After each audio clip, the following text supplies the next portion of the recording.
Ay, ay, diddle-dum, ay, diddle-dum, ay,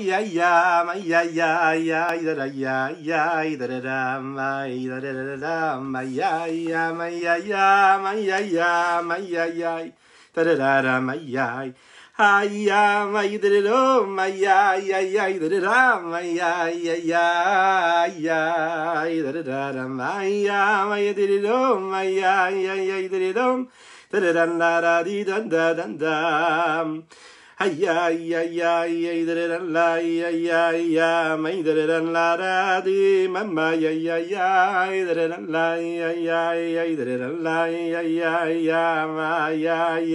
oh, my, ay, da-da-dum, ay, da-da-dum, ay, da-da-da-da-da-da-da-da-da-yam, ay, da-da-da-da-dum, da-da-dum, ay, da-da-da-da-da-ay, ay, da-da-dum, ay, da-da-dum, ay, da-da-da-da-da-da-dum, da-da-dum, ay, da-da-dum, ay, da-da-dum, da-da-dum, mama, ay, da-da-dum-la, ay, da-da-dum-la, ay, da-da-dum-la,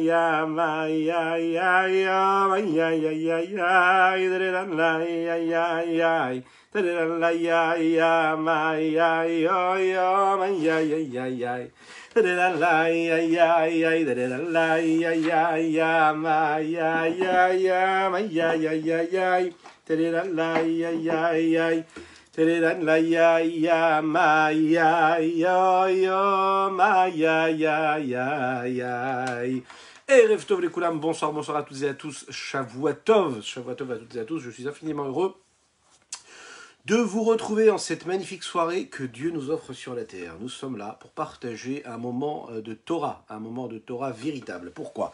Je vais vous expliquer une chose. Aujourd'hui c'est spécial en fait, nous démarrons la semaine, la parashat Korach. Et donc nous allons parler justement de l'inégalité sociale. Erev Tov à ceux qui nous rejoignent sur les différents réseaux. Je vous invite à partager, à liker, à publier sur les différentes pages et groupes cette publication afin que nous soyons encore et toujours plus à partager ces mots de Torah. Nous étudions ce soir Leilou Nishmat Reuven Benisser, que Dieu fasse que ces mots de Torah puissent être une source de bénédiction pour sa Neshama ainsi que pour ses proches. J'espère que vous allez bien. On raconte qu'il y avait un rav qui avait l'habitude d'aller dans différentes communautés. Et quand il se retrouvait dans cette communauté, il faisait toujours la même blague. Quelle était sa blague? Erev Tov, mon ami Yaniv, Erev Tov, Shavua Tov. Quelle était la blague de ce grand orateur? Alors, il faisait semblant d'entrer sa main dans sa poche pour sortir un morceau de papier, pour chercher son discours. Et puis, à chaque fois, il faisait la même blague. Il disait « Oh, eh bien, dis donc, j'ai l'impression que mon discours a été avalé. Qu'il a été avalé comme Korach et toute son assemblée. Puisque je vous parle de Korach et de toute son assemblée, eh bien, je vais vous faire un Dvar Torah sur Korach. » Et en fait, c'était la seule histoire qu'il connaissait de la Torah, et puis il allait de communauté en communauté. Quelle est cette histoire de Korach? Korach a été vraiment avalé. Vous l'imaginez un petit peu, ça n'est jamais arrivé dans l'histoire. Korach va être complètement avalé, lui et toute sa communauté, toutes les personnes qui l'ont suivi. Ça a été un miracle extraordinaire jusqu'à ce moment-là. Pourquoi est-ce qu'Akadosh Baruch Hu, pourquoi est-ce que Dieu a choisi cette punition si particulière? Et pourquoi est-ce qu'il a décidé de le punir? Et pourquoi de cette façon-là? On va comprendre que la raison fondamentale de cette punition que Korach va recevoir, elle dépend justement de ce qui a engendré cette punition-là. Et quelle en était la cause? Vous connaissez cette histoire, l'histoire de Korach, c'est ce que nous allons voir, et détaillé sous un angle assez intéressant qui nous a été offert par le rabbi de Lubavitch dans ses écrits, et comprendre ce que Korach en réalité reproche. Il dit voilà, Kol Haïda Kulam Kedoshim. Toute l'assemblée, tout le peuple juif, ils sont tous saints. Et donc s'ils sont tous saints, tout le monde mérite d'être à la meilleure des places. Alors on va parler de socialisme, on va parler de communisme, et on va parler aussi de capitalisme ce soir. Qu'est-ce qu'il voulait Korach, vraiment? Il voulait être un chef. Est-ce que tout le monde peut être un chef? Est-ce qu'on est tous des chefs ou pas? Est-ce qu'on est tous en mesure, et on a tous la possibilité de diriger le peuple juif, comme Korach voulait le faire, comme Moshe Rabbeinu l'a fait? C'est ce que nous allons voir. Cette dispute extraordinaire qu'il y a eu, dans le sens négatif du terme, entre Korach et son assemblée contre Moshe et Aaron, elle intervient à un moment précis.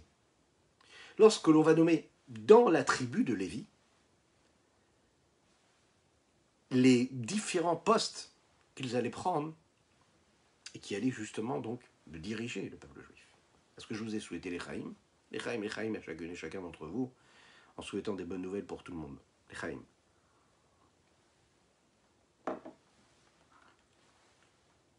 Dans la tribu de Lévi, on va chercher ses 3 premiers enfants.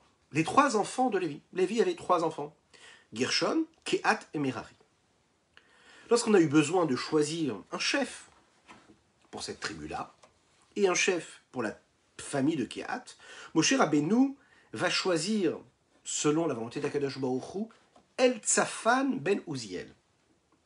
Là, Korach entend ça, il devient tout de suite jaloux, et dit « Je ne comprends pas. Pourquoi est-ce que c'est Eltsafan ben Uziel qui a été choisi, de la famille de Kehat, et non pas moi? C'est un poste qui me revient, puisque le fils le plus grand, le fils aîné de Kehat, c'était Amram. Amram et ses enfants. Qui étaient les enfants de Kehat, Moshe et Aaron. Eux ont reçu des rôles qui sont les plus beaux que le peuple juif pouvait avoir. L'un a reçu la Keuna, Aaron, Kohen Gadol, le grand prêtre, et puis Moshe Rabbeinu, lui, a reçu la royauté. C'était lui le chef du peuple juif, le dirigeant. Il s'est dit, c'est mon tour à moi, Korach, c'est à moi de recevoir quelque chose. Donc, a priori, cela devait revenir au fils de Kehat, qui était Itzhar. Et donc, Itzhar qui avait un fils, et son fils grand, qui était Korach. Moshe va sauter Itzhar, et il va choisir la famille de l'enfant le plus jeune, qui était en réalité l'enfant le plus jeune de Kehat, et il va choisir Uziel, et son fils Eltsafan. Et donc, Eltsafan ben Uziel. Donc, au départ, Korach, il a une très très bonne excuse, et on comprend sa jalousie. Cette décision que Moshe Rabbeinu va prendre, elle va amener Korach à une conclusion. Il va se dire, voilà, c'est simple, si Moshe Rabbeinu a choisi et a décidé de cette façon-là, et il m'a écarté de ces nominations-là, ça veut dire que, en fait, tout ce que dit Moshe, c'est du mensonge, et que tout ce qu'il nous enseigne sont juste les conséquences, en réalité, chas v'shalom, que Dieu nous en préserve, de ses propres trouvailles, de sa propre volonté qui, elle, est biaisée. Donc, il refuse quelque part Moshe Rabbeinu.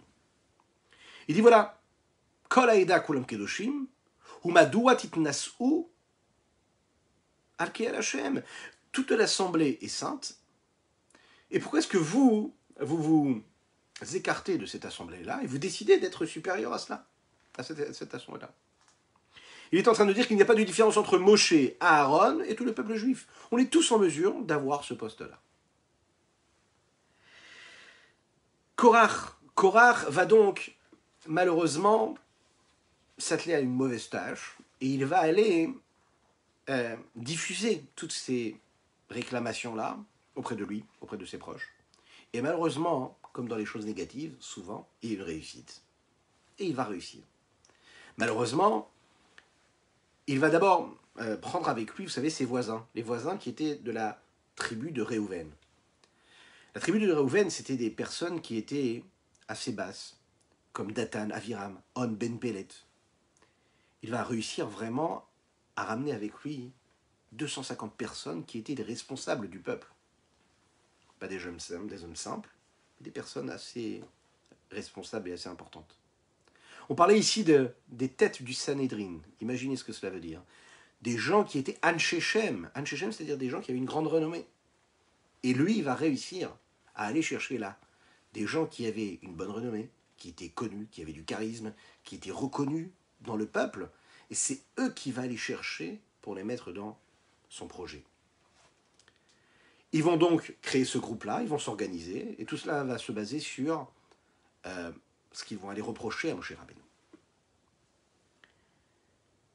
Ils vont voir Moshe Rabbeinu, ils vont tous s'habiller d'un tzitzit qui est fait de bleu azur, de techelet, et ils vont poser la question, et ils vont demander à Moshe Rabbeinu, est-ce que ces talitot, elles ont besoin de recevoir, et d'avoir donc ces fils de tzitzit sur ces vêtements-là, ou pas? Moshe Rabbeinu dit, oui, il faut mettre des tzitzit à ce vêtement-là. Et là, eux, ils se moquent de lui, ils le dénigrent, et ils disent, comment est-ce que c'est possible qu'un fil de tzitzit qui est fait de bleu azur peut rendre quitte un vêtement entier qui lui est déjà de bleu azur? A priori, s'il est constitué de la même matière que ce fil de tzitzit, je n'ai pas besoin de le rajouter, c'est ce que Korach a prétendu. Le beged, ce vêtement-là de tzitzit, là, il est fait de bleu azur, pas besoin d'y rajouter des fils. Mais Moshe Rabbeinu essaye de lui expliquer, et lui dit ça c'est parce que c'est la volonté d'Hachem, et c'est ce qu'il faut faire. Korach n'accepte pas, et il parle à Korach avec respect. Pourquoi? Parce que Korach fait partie de la tribu de Lévi. Il a été choisi parmi tout le peuple. La tribu de Lévi, c'est celle qui est séparée du peuple juif. C'est eux qui vont servir dans le Mishkan. Il va appeler également, Moshe Rabbeinu, Datan, Aviram, qui venaient de la tribu de Réhouven. Eux ne vont même pas accepter de le rencontrer. Ils vont refuser de le rencontrer. La punition va être terrible. Moshe n'avait pas de solution. Il va donc proposer ce qu'on a appelé le test des kétoret, le test des encens. Vous savez qu'à l'époque, on apportait des encens. Et donc, toutes ces personnes, les gens, on va les appeler le groupe de Korach, son assemblée, il leur a proposé comme ça, il a dit voilà, on va faire la même chose, vous et moi. Demain matin, vous allez apporter des encens. Et puis, devant Akadosh Baruch Hu, Aaron HaKohen lui aussi va faire la même chose. Et on verra qu'est-ce qu'Akadosh Baruch Hu, qu'est-ce que Dieu va choisir. Le matin arrive, l'assemblée de Korach se rassemble. Ils vont devant la porte de l'assignation, devant la porte de la tente d'assignation, c'est-à-dire le Ohel Moed. Le peuple juif entier l'entoure et tout le monde est rassemblé pour voir ce qui se passera. Et là, il va se passer quelque chose d'extraordinaire. Les miracles vont s'enchaîner l'un après l'autre. Dieu va ordonner à Moshe Rabbeinu d'aller vers les demeures de Datan Va'aviram. Et là, là-bas, Moshe Rabbeinu va commencer à parler. Et il va parler avec son cœur. Il va sensibiliser. Tout le monde va être très très touché par ce qu'il va dire. Et il va dire comme ça, si la terre s'ouvrira, et que si cette terre-là, elle avalera toutes ces personnes qui sont venues amener ces kétoret, alors à ce moment-là, ça voudra dire qu'Akadosh Baruch Hu il a vraiment choisi Aaron HaKohen. Ce sera le signe de tout cela. Il a terminé de parler, il était près de Datan et Aviram. La terre s'est ouverte, et Datan et Aviram ont été avalés par la terre. Mais pas seulement eux, leur famille et tout ce qu'ils possédaient. Tout a été avalé. Au même moment, un feu a éclaté juste tout près du Ohel Moed, la tente d'assignation. Cet endroit si cher et si kadosh, si saint. À ce moment-là, ce feu-là va brûler 250 chefs et responsables du peuple, qui eux avaient ces encens-là. Le Midrash nous explique et il rajoute, il dit que Korach lui-même a été puni de deux façons. D'abord le feu qui est venu l'entourer, et ensuite il a été avalé par la terre. Imaginez un petit peu de punition, être avalé, être brûlé. La première question qu'on va essayer de se poser là, après avoir planté le décor, pourquoi est-ce que ces personnes si importantes, elles ont été avalées et d'autres personnes ont été, elles, brûlées? Pourquoi est-ce que Datan et Aviram, eux, précisément, ont été punis en étant avalés par la terre? Quelque chose d'extraordinaire. Alors que, on va le voir, à travers les générations, il y a eu des grands réchaïm, des grandes personnes qui, malheureusement, parmi le peuple juif, n'ont pas accompli ce qu'il fallait, qui se sont mal comportés, et n'ont pas été punis de cette façon-là. On l'a vu, par exemple, les grandes punitions étaient plutôt des punitions naturelles, même par eau. Lui, par eau, il a été avalé par la mer. Aman Aracha, il a été pendu sur un arbre. Et là, on parle de quelque chose qui sort complètement de l'ordinaire. Être complètement avalé par la terre, c'est contre nature. Ça n'est pas comme être noyé dans l'eau, par exemple. Comme Paro. Echaim. La deuxième question qu'on va essayer de poser ici, c'est comment ça se fait que les personnes qui étaient des personnes du peuple un peu plus basses, qu'on va dire, que les chefs de ce peuple-là, de cette assemblée-là, eux, ont été complètement avalés par cette terre-là, alors que ces 250 associés-là, qui étaient associés à cette dispute-là, eh bien, eux ont été punis par le feu, qui lui va vers le haut. La terre, quand elle s'ouvre, elle attire vers le bas, elle avale vers le bas. Alors que le feu, qui est aussi une punition, qu'ont eu ces 250 associés à ce projet maléfique, on va dire, eux ont été punis par le feu, qui lui, le feu, a tendance à monter vers le haut. On va comprendre par les mots de la chassidoute ici, qu'est-ce que cela veut dire. Rabbeinu Bechaye, avant de rentrer dans les mots de la chassidoute et du rabbi, Rabbeinu Bechaye, qui est un grand commentateur de la Torah, il nous dit comme ça, il nous dit, ici on parle de deux façons, de vraiment deux punitions différentes. Dathan et Aviram et toute son assemblée, eux-mêmes voulaient quoi? Voulaient s'élever. Ils voulaient s'élever au-dessus des autres. Ils n'acceptent pas d'être comme les autres. Ils voulaient être comme Moshe Rabbeinu, prendre de la hauteur. Alors eux, ils ont été punis de cette façon-là. Tu veux monter, tu veux t'élever, eh bien on te fait descendre. Mais on te fait descendre encore plus bas que terre. Et la terre s'est ouverte et ils sont tombés dans la terre. Alors que les chefs de ces différents groupes qui étaient avec eux, qui avaient ces grandes renommées, qui faisaient partie du Sanhédrin, qui eux ont apporté ces encens-là, et en fait c'était en réalité pour quelque chose de négatif. C'était pour essayer de prouver qu'ils avaient eux droit au chapitre, mais pas leur chapitre qui ne leur correspondait pas. Donc ce feu-là est venu briser ce feu-là qu'ils ont voulu apporter. C'était Kétoret qu'ils ont voulu apporter. Autrement dit, ils ont été punis par ce qu'ils ont voulu eux-mêmes imposer. Alors, on va le voir, c'est pas si évident de voir les différences, de comprendre la différence qu'il y a entre ces deux punitions-là, bien différentes et distinctes, puisqu'on sait que ces responsables-là, de ces différents groupes, ces 250 responsables, étaient associés à cette dispute-là qui était contre Moshe. C'est eux-mêmes, eux, qui l'ont amené, qui l'ont motivé. Donc a priori, ils auraient dû recevoir la même punition qu'ont reçu les autres, à savoir d'être avalés aussi dans la mer, sous terre. Alors pour comprendre ce sujet-là, et pour comprendre qu'est-ce qui lui a pris à Korah, pourquoi est-ce qu'il s'est révolté, et qu'est-ce qui a créé cette jalousie-là, et ça répond à votre question, mon cher ami, quel était le titre? Les inégalités sociales. Est-ce que l'inégalité sociale, c'est normal? Est-ce que ça a des vertus? Est-ce que le communisme, c'est quelque chose qui peut marcher? Est-ce que le capitalisme, c'est ce qu'on doit rechercher? Est-ce que c'est le socialisme, le vrai? Qu'est-ce que la Torah nous demande? Qu'est-ce qu'elle attend de nous? Qu'est-ce qu'elle nous dicte comme façon de voir? Et bien on va le voir, la Torah, c'est un petit traité dans lequel il y a énormément de belles et de grandes vertus. Et les vraies vertus, celles qui sont et qui peuvent permettre une vraie société, qui vit sereinement, et de la manière la plus belle, c'est elle, on va le comprendre, qui va nous donner les raisons de penser que les inégalités sociales, c'est important, mais pas du tout les inégalités sociales dans lesquelles nous vivons, dans la vie de tous les jours. Les Chachamim décrivent Korah comme quelqu'un de très intelligent, qui était capable, lui, en réalité, s'il avait vécu dans notre siècle, eh bien, il aurait utilisé, vous imaginez, tous les moyens légaux, et ceux qui ne l'auraient été un peu moins, pour faire toutes sortes de publicités, il serait sur tous les réseaux sociaux, pour ramener, pour rameuter toute la population avec lui, pour se révolter, et pour aller prendre le pouvoir. Refuser que le pouvoir soit donc donné à Moshe et à Aaron.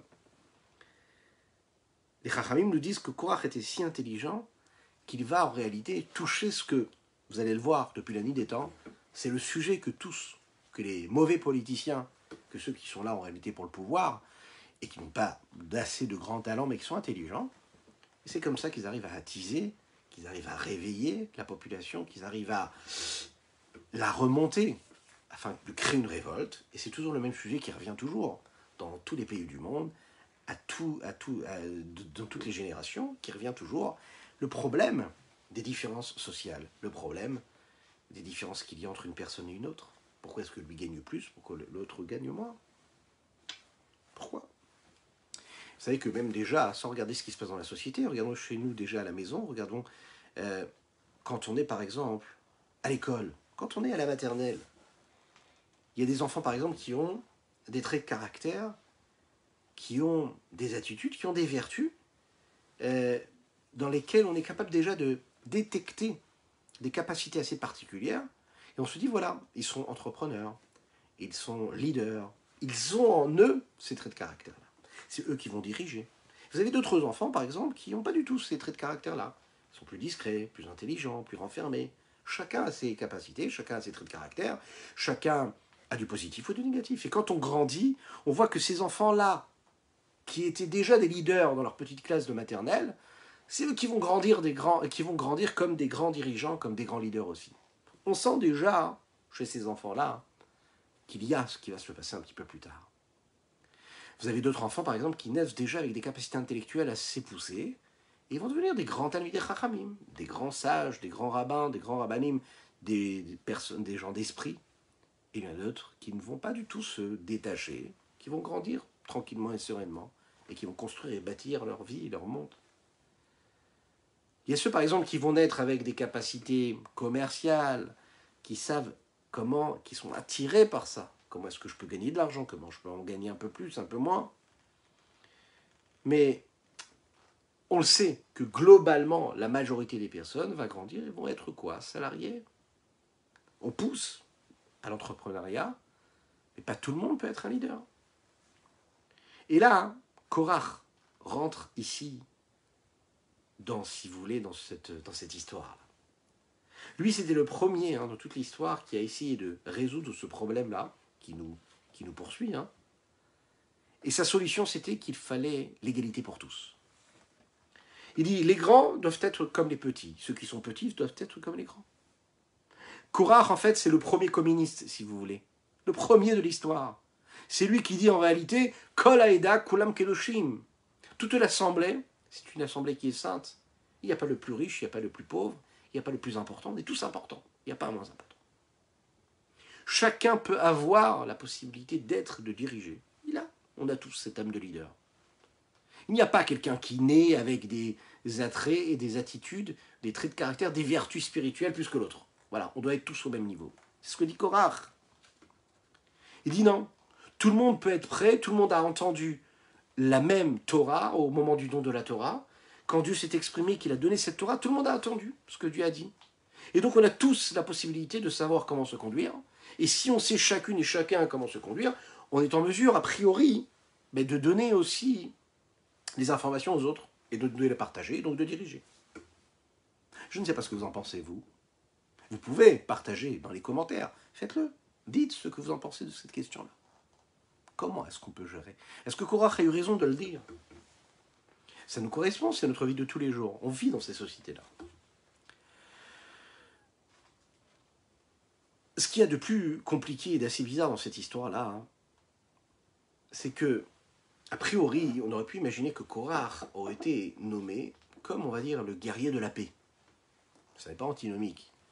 Parce qu'on va se dire, voilà, quelqu'un qui se bat pour tout le monde, qui se bat pour tout le Ham Israël, tout le peuple juif, qui se bat pour sa société, qui dit, voilà, c'est plus possible.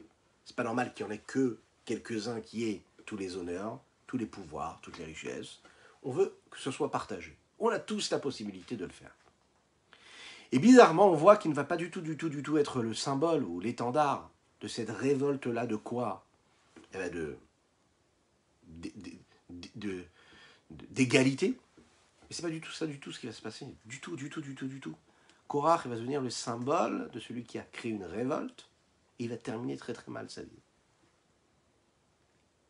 À tel point qu'il devient le symbole même de la dispute, de la discorde, de la jalousie. Celui qui se trouve dans une situation et qui va entraîner, qui va chercher à monter les uns contre les autres, à créer du négatif, à aller chercher, à teaser pour faire monter le négatif et la discorde, il va être apparenté à Korach à travers toute l'histoire. Vous savez que quand on prend des personnes qui sont grandes, et puis on essaye de les ramener à autre chose, on en fait des personnes qui sont petites. Et on prend des personnes qui sont petites et on les amène, et on les fait grandir. Et bien à long terme, qu'est-ce qu'on fait? On crée en réalité des problèmes qui sont beaucoup plus grands que les distances qu'il y avait entre ceux qui sont grands et ceux qui sont petits. Ceux qui ont la responsabilité de diriger et ceux qui sont dirigés. Qui a décidé que le peuple juif devait être séparé de cette façon-là? C'est Akadosh Baruch Hu. C'est Dieu qui a décidé que le rôle de Moshe, c'était le rôle de Moshe, le rôle de Aaron, ça devait être son rôle, et ainsi de suite. C'est Dieu qui décide que dans le peuple juif, il y ait des Kohanim, des Lévim et des Israélim. Que quand on va à la synagogue, il y a celui qui monte à la Torah premier, c'est le Kohen. Il ne faut pas le faire sortir dehors, comme souvent les gens le font. C'est le Kohen, c'est Dieu qui a décidé ainsi. Le Kohen, c'est le Kohen. Le Lévi, c'est le Lévi. Et le Israël, c'est Israël. Chacun a son rôle. Le fait que chacun ait son rôle, ça ne veut pas dire qu'on est dans l'illégalité, qu'on est dans l'inégalité. Au contraire, l'égalité, c'est que chacun a sa place. Et c'est ce qu'on va voir ici dans les mots du Rabbi, à travers les explications du Midrash Tanhuma sur cette question-là. L'Echaim, l'Echaim, l'Echaim. Moshe Rabbeinu va s'exprimer de cette façon-là. Il va dire à Korach, écoute, bien sûr qu'il y a des différences. Le monde est fait de différences. Vous savez, dans notre rendez-vous quotidien du matin, quand on fait le Tanya du jour, on a parlé plusieurs fois de cette notion-là. On vient de quitter ce sujet-là, le sujet des limites. Pourquoi est-ce que Dieu n'a pas pu, créer le monde uniquement avec la bonté, avec la grâce, avec le chesed? Il fallait qu'il y ait le Shem Elohim, le nom de Elohim, qui est la vertu de rigueur. Pourquoi? Parce que la rigueur, c'est justement ce qu'on appelle les barrages, les limites, le cadre. C'est important qu'il y ait le cadre. Si on ne cadre pas un enfant, si on ne cadre pas de sa vie, ses propres ambitions, on part dans tous les sens. Donc les cadres, c'est important. Les limites, c'est important. Les frontières, c'est important. Les barrières, c'est important. On ne peut pas vivre sans frontières. Il ne faut pas rêver. Vivre bien, avoir un bon pays, avoir une bonne société, c'est justement avoir des frontières. Puisque quand il y a des frontières, c'est là qu'on est fort. C'est là qu'on peut construire, qu'on peut bâtir quelque chose avec ce que nous avons. C'est justement les différences qui créent la subtilité de chacune et de chacun. Ce sont les différences, mais pas les différences négatives, les différences dans le sens où on va sublimer chacun ce qu'il est pour ce qu'il est. Non pas en écrasant l'autre, en relevant chacun ce qu'il est de particulier. Moshe Rabbeinu le regarde, Korach ainsi que son assemblée, il dit voilà, tu sais, c'est un fait. Il y a le jour et il y a la nuit. Ok? Tu peux, comme on dit à un enfant, tu peux monter et tu peux descendre. Le jour, ça restera le jour et la nuit, ça restera le jour. La nuit. Tu ne peux pas changer les choses. Le monde a été fait de cette façon-là. Dieu a décidé, quand il a créé le monde, de séparer les eaux du haut et les eaux du bas. C'est ce qui a créé le monde. Sinon, c'est le tohu-bohu. Oui, tu enlèves les frontières, tu enlèves les barrières, tu enlèves les limites. Plus de critères, tout est mélangé, tout est flou. Donc, il y a aussi des hommes, de la même manière que le jour c'est le jour et la nuit c'est la nuit. Il y a des hommes qui vont naître avec des qualités de spiritualité assez élevées, et d'autres moins. Est-ce que ça veut dire qu'ils sont moins importants les autres? Non, pas du tout. Chacun a son rôle. Chacun a son rôle. C'est aussi celle qui va leur permettre, par exemple, d'être un petit peu plus proches de Dieu. Et leur mission, ça va être d'aider ceux qui sont moins en mesure et en capacité d'être proches de Dieu. Ils vont les aider à se rapprocher de Dieu. C'est la raison pour laquelle le chassid va s'attacher à la poignée de la porte de son maître, de son rabbi, parce qu'il est sûr qu'il amènera l'eau, il faudra. On monte dans ce jet-là qui va nous amener le plus proche de Dieu, parce qu'on sait que celui qui dirige ce jet-là, il sait où aller, il connaît la route. Même si nous ne sommes pas les meilleurs des pilotes. Ouais. Si on regarde autour de nous, on verra qu'il y a vraiment des différences. Dans toutes les notions, dans tout ce que nous vivons, dans tout ce que nous avons dans la vie de tous les jours, dans tous les critères qui font ce que nous sommes et le monde dans lequel nous vivons, le monde est fait de toutes ces différences-là. Chacun a son rôle. Et à différents niveaux et à 3 niveaux. Au niveau du monde, de l'espace, il y a des endroits, par exemple, qui ne sont pas appelés ce qu'on appelle des endroits saints. Tous les pays qui sont en dehors d'Eretz Israël, ce qu'on appelle Chutz La'aretz, ce sont des endroits qui n'ont pas la sainteté que la terre d'Israël a, Eretz Israël. Vous avez par exemple en Eretz Israël des endroits par exemple qui sont plus saints que d'autres endroits. Yerushalayim, c'est plus saint que les autres endroits. Tveria, Tzfat, ce sont des endroits où il y a des tzadikim et qui font que ces endroits-là sont plus kedoshim, plus saints que d'autres. Vous avez par exemple des endroits dans lesquels on n'a pas le droit de rentrer. Le Harabait, le mont du Temple, on n'a pas le droit d'y entrer. Pourquoi? Parce que c'est un endroit qui est tellement kadosh, un endroit où il y avait le Saint des Saints, on n'a pas le droit d'y mettre les pieds. Pourquoi? Parce que la sainteté s'inscrit dans l'espace. Il y a une distance à avoir, il y a des différences. Cet espace, on peut y entrer. Cet endroit, on ne peut pas y entrer. Ces distanciations-là et ces différences-là, on peut les voir aussi au niveau du temps. Au niveau du temps, vous avez par exemple les jours de la semaine, qui sont des jours profanes, et puis vous avez des jours de Shabbat. Le Shabbat, c'est un jour saint. Au niveau du temps, c'est également le moment des prières. Le moment de prière, au moment où on va prier, c'est un moment qui est saint. Vous avez les fêtes juives, ce sont des fêtes, c'était dans le temps. Donc dans le temps s'inscrit à partir de 21h40, Shabbat qui entre, à partir de 21h40, un juif, il vit sous une sainteté. Il est entouré d'une sainteté véritable. C'est le temps, la sainteté qui s'inscrit dans le temps. Et puis le troisième point, c'est au niveau de l'homme. Chez les hommes, il y a aussi ces différences. De la même manière que dans le temps, tous les jours ne sont pas les mêmes. Chaque jour a sa spécificité, de la même que les espaces ne sont pas les mêmes. Eh bien, les hommes ne sont pas les mêmes tous. Il y a les Kohanim, il y a les Lévim, il y a les Israélim. Il y a ceux qui sont les chefs de tribu, et il y a ceux qui sont les gens du peuple. Ça fait partie des différences, ça fait partie du système. Et de la même manière qu'on ne peut pas transformer la nuit en jour, et de la même manière qu'on ne peut pas transformer la sainteté de Yerushalayim, et de dire que cette sainteté-là, elle va être à New York, parce que Yerushalayim, c'est Yerushalayim. De la même manière qu'on ne peut pas changer le temps, et de dire que cette heure-là va être constituée de 64 minutes au lieu de 60. La même chose, les hommes aussi, on ne peut pas les changer. Qu'est-ce que ça veut dire, on ne peut pas les changer? Bien sûr que chacune et chacun, on peut se changer. On peut évoluer, on peut grandir. Mais chacun a son rôle. Chacun et chacune et chacun, on est ce que lui qu'on est. Parce qu'Akadosh Baruch Hu va décider et il va nous donner notre spécificité, notre particularité. Quand on prend conscience de cela, on va sublimer notre existence et notre différence. Pas parce que l'autre il est différent, parce que moi je suis celui que je suis. Celui que je suis le meilleur de celui que je peux être. Et quand je suis au meilleur de ma version, je suis la meilleure version de ce que je peux être, à ce moment-là, je suis au sommet de ce que je peux être. Et même si je ne suis pas le chef de tribu, le prince de la tribu, eh bien dans mon rôle, je suis le meilleur que je peux être. Et Dieu n'attend pas autre chose de moi. Il n'attend pas que je sois à la place du chef de tribu. Il attend de moi que je sois celui que je suis. Le rabbi nous dit ici, le petit problème de Korach, il est là. Le grand problème d'ailleurs.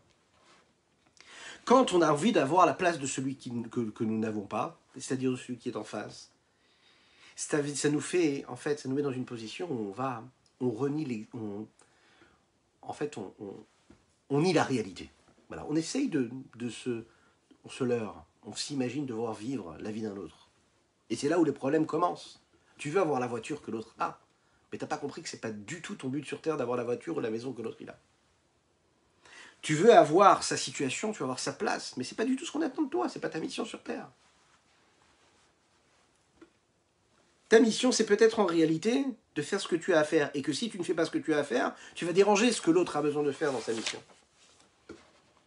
Pourquoi est-ce que Korach, lui, va être puni en étant avalé, mais aussi en étant brûlé? Akadosh Baruch Hu est en train de te dire ici, il y a deux choses. Quand c'est toi, en réalité, qui éprouve cette jalousie-là, qui veut prendre la place de l'autre, mais qu'en plus de ça, tu es là pour monter les uns contre les autres, de créer de la discorde, de semer cette discorde-là, à ce moment-là, tu es puni de deux façons. Dathan et Aviram, et les personnes qui étaient autour de lui, étaient des personnes qui étaient assez petites. Alors, ça nous a appris quoi quand ils ont été avalés dans cette terre-là?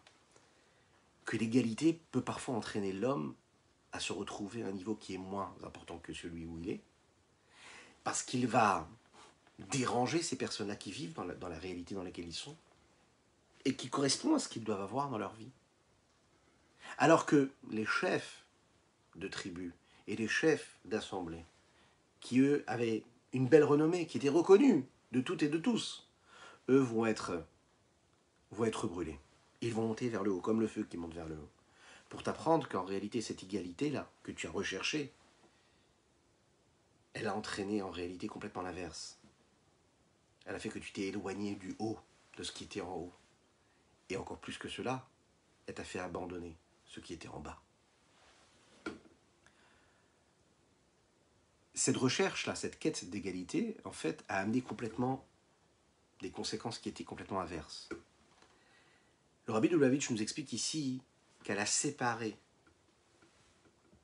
le monde spirituel avec le monde inférieur, le monde ici-bas. La meilleure des façons d'arriver à une communion, à une sérénité, une tranquillité, c'est de choisir le chemin de la paix. Mais le chemin de la paix, vous allez le voir, c'est pas celui qu'on entend parler, dont on entend parler dans les journaux télévisés ou dans les journaux de papier. Ce n'est pas le socialisme, ce n'est pas le capitalisme, c'est autre chose. Ce qu'on appelle le Derech HaShalom, qui est décrit ici par le Rabbi de Lubavitch, c'est en réalité le don total, c'est l'alternative qu'il y a et qui peut nous permettre de trouver une solution à ces différences sociales, à justement ces inégalités sociales qui nous paraissent telles qu'on les voit aujourd'hui et avec lesquelles nous vivons en fait, à travers chaque génération.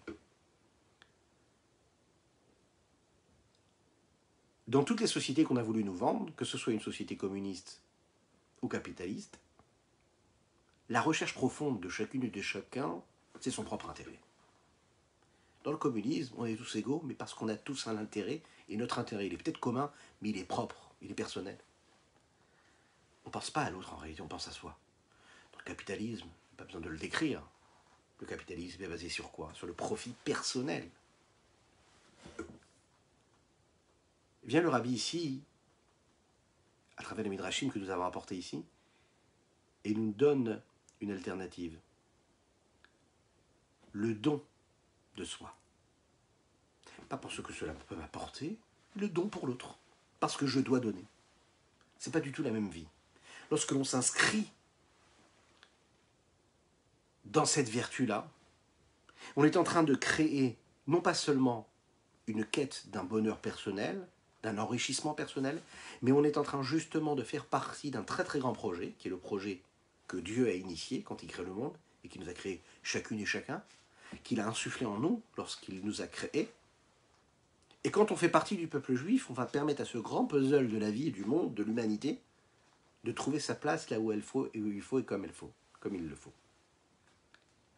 Chacun va donc, dans ce grand projet-là, matérialiser ses capacités, tout ce qu'il a de meilleur en lui dans sa personnalité, tout ce qui est négatif, il va le mettre de côté parce qu'on n'est pas du tout parfait. Tout ce qui est négatif, il va le mettre de côté. Il va laisser exprimer en lui que ce qu'il a de positif. Ce qu'il a de positif que Dieu lui a mis, parce que chacune et chacun nous avons du positif en nous. Faire le meilleur, faire le mieux, faire tout ce que je peux faire de plus et de bien, encore plus que les autres, parce que moi je sais le faire encore plus que les autres. Pas parce que les autres sont moins bien que moi, mais parce que Dieu m'a donné cette qualité-là, par exemple.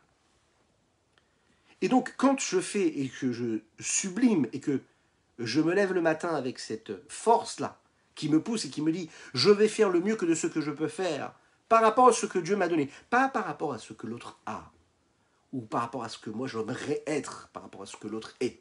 Pas du tout. Par rapport à ce que je suis moi. Alors à ce moment-là, je suis en train de donner ma part à ce grand puzzle mondial. Je vais donner à chacun, et chacun va donner ce qu'il doit donner. Et de cette façon-là, en réalité, chacun va briller pour ce qu'il est lui-même. La raison pour laquelle Akadosh Baruch Hu a fait toutes ces différences dans le peuple juif, vous savez, Moshe Rabbeinu le dit à Korach. Il lui dit, c'est pour permettre à ce monde-là d'être ce qu'il est. Nous avons besoin des différences. Afin que le monde existe, il faut qu'il y ait la lumière du jour et l'obscurité de la nuit. S'il n'y avait que de la lumière du jour, le monde ne pourrait pas exister. Les cerises, oui, elles ne poussent pas à temps cette année. Pourquoi est-ce que les cerisiers ne sont pas aussi fleuris? Ils ont été fleuris et puis les cerises ne sont pas là. Pourquoi elles ne poussent pas cette année, vous savez? Parce que la nature a fait que les cerises n'ont pas poussé. Il y a eu beaucoup de pluie, pas assez de soleil, pas assez de chaleur. Hein, bon, et les experts nous le diront. Mais ça veut dire qu'il y a des lois dans la nature, qu'il faut qu'il y ait du jour, il faut qu'il y ait de la nuit. On ne peut pas changer ça. Il faut que le jour nous allions travailler, le soir qu'on allions étudier, et puis qu'on aille un petit peu dormir quand même, prendre des forces. C'est la loi du monde.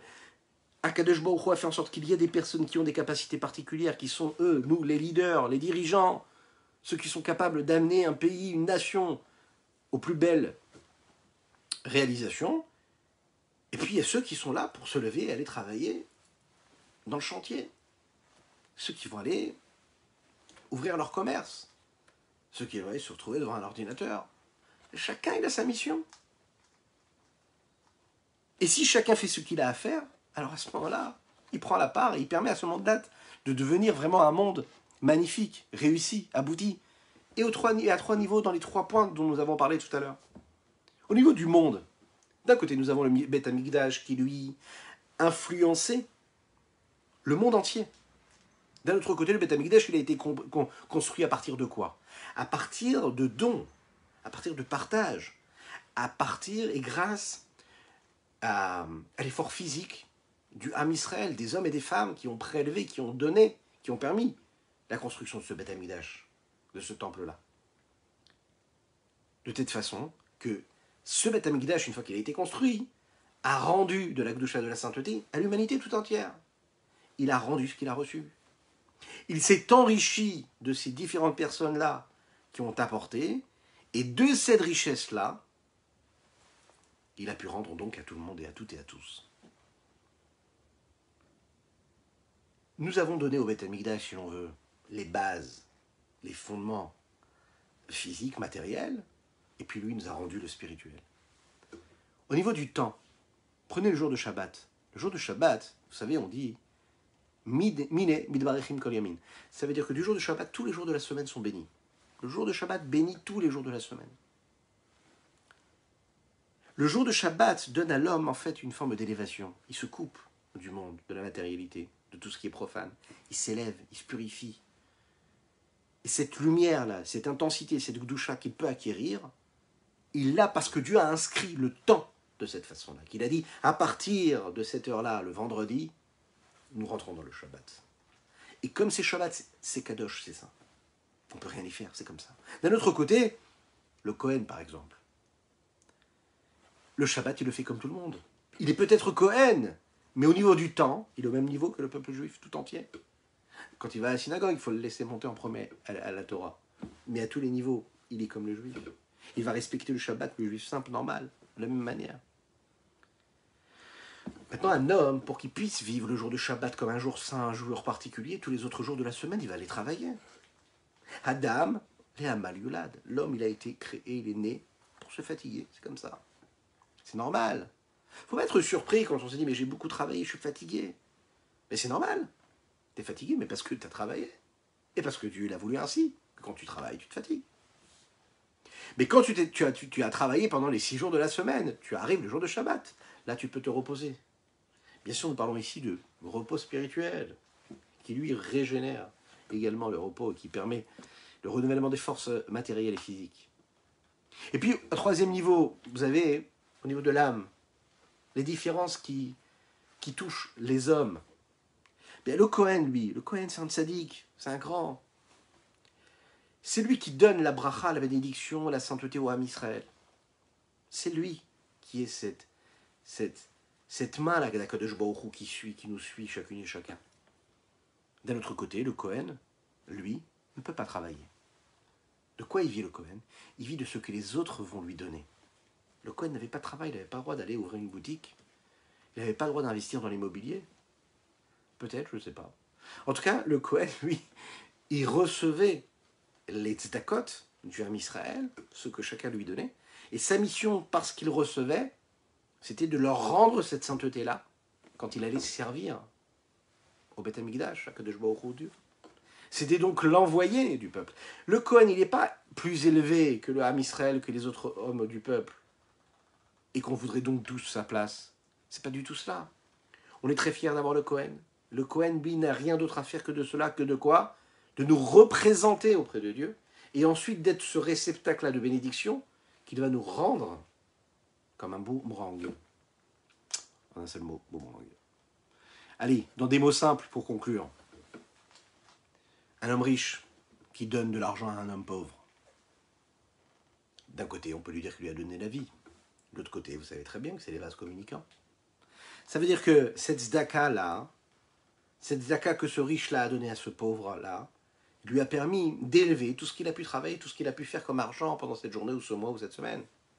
C'est parce que tu as pu donner la tzedaka que tu as gagné tout cet argent que tu as donné, sinon il n'y avait pas de raison. Kadosh Baruch Hu a voulu que tu sois celui qui lui donne, qui donne, parce que c'est ta mission à toi. Aser bishvil shetit asher, parce que tu vas donner et tu vas prélever de ce que tu as, c'est à ce moment-là que tu deviens riche. Ce qui est très important de comprendre ici, au niveau aussi du temps et de l'espace dans lequel nous vivons, c'est que quand le monde, par exemple, devient de plus en plus petit, lorsque l'on voit que les frontières, que les barrières s'élèvent, que les murs s'élèvent également, ils s'élèvent dans les esprits, quand au même moment, ils tombent physiquement et matériellement. Lorsque l'on veut justement faire en sorte qu'il n'y ait pas de frontières et de barrières, parce qu'on pense que c'est ça l'égalité, parce que tout le monde a le droit d'aller partout, tout le monde a sa place partout, et que plus personne n'est ce qu'il est pour ce qu'il est. C'est ce qui peut nous arriver aussi malheureusement au niveau du peuple juif. On peut, ce qu'on appelle, s'assimiler. On oublie qu'il y a une différence. Pas parce qu'on est sûr de nous et dominateur, Chas Shalom, parce qu'on a chacun une mission et que le peuple juif il a sa mission. Autrement dit, ne cherche pas à ressembler aux autres nations qui t'entourent, auxquelles tu pourrais ressembler. Sache que tu as ta spécificité, tu as ta particularité. De la même manière que tu ne peux pas transformer le jour en nuit et le nuit en jour, eh bien un juif, ça doit rester un juif. Il doit se comporter comme un juif. Il doit vivre comme un juif, penser et comme un juif, dormir comme un juif, vivre comme un juif, manger comme un juif, parler tout ce qu'il doit faire. Il doit le faire selon les vertus de ce qu'Akadosh Baruch Hu lui a donné en tant que juif. Chacun son but. Chacun son but particulier. Et donc, c'est la réponse que Moshe fait à Korach. Il lui dit, chacun a sa différence. Ne cherche pas à prendre la place des autres. Si toi tu fais ce que tu as à faire, si toi tu corresponds à ce que tu fais, si tu fais correspondre ta vie à la mission que l'on t'a donnée, qu'on a insufflée en toi lors de la création, on t'a donné cette mission. Si on a fait que tu es né homme et que tu n'es pas né femme, eh bien c'est que ta vie, c'est que tu dois être un homme. Ne te laisse pas complètement avoir par tout ce que le monde et la folie du monde peut te faire passer dans l'esprit. Tu es homme, tu es un homme et une vie d'homme. Tu es une femme. Garde ta spécificité, ta particularité. Ce monde-là, justement, qui physiquement veut faire tomber les frontières, les barrières, veut nous faire vivre sans passeport. D'accord? Ce même monde qui veut nous retirer la spécificité de ce qu'est le genre, lorsque tout veut se mélanger, lorsque rien n'a ce qu'il a sa spécificité, lorsque l'on veut faire du jour la nuit et la nuit le jour, alors il y a tout qui part dans tous les sens, et il n'y a plus rien en réalité qui reste. Qu'est-ce qui fait la particularité? C'est justement l'inégalité. Attention, on parle d'une inégalité ici de valeur, pas de ce que le monde nous donne ici, nous vend, dans l'inégalité sociale. Justement, le monde selon les vertus de la Torah, c'est un monde de partage, où le riche donne au pauvre, le pauvre reçoit. Et quand il reçoit, il n'est pas moins important, il reçoit parce que c'est son statut à lui de recevoir maintenant. Le rabbi de Lubavitch ici, il est en train de nous dire qu'à à notre époque, ce qu'il faut bien savoir, il faut se rappeler que c'est le message de Moshe Rabbeinu. Chacun doit réfléchir à ce qu'il a de bien, ce qu'il a de particulier.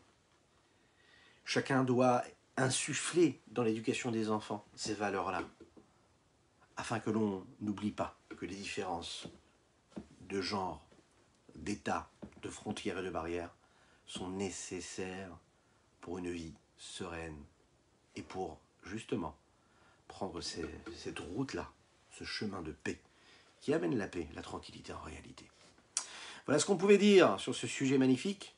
Que Dieu vous bénisse et qu'il vous protège, qu'il vous inonde de bénédictions matérielles et spirituelles dans tous les domaines. Nous avons étudié les Ilou Nishmat pour l'élévation de l'âme de Reuven Ben Isser. Et pour le mérite de tout l'âme Israël, de tout le peuple juif, on se dit à très très bientôt pour un prochain rendez-vous. Je vous rappelle qu'il est très important de liker, de commenter cette publication et de la partager. À bientôt.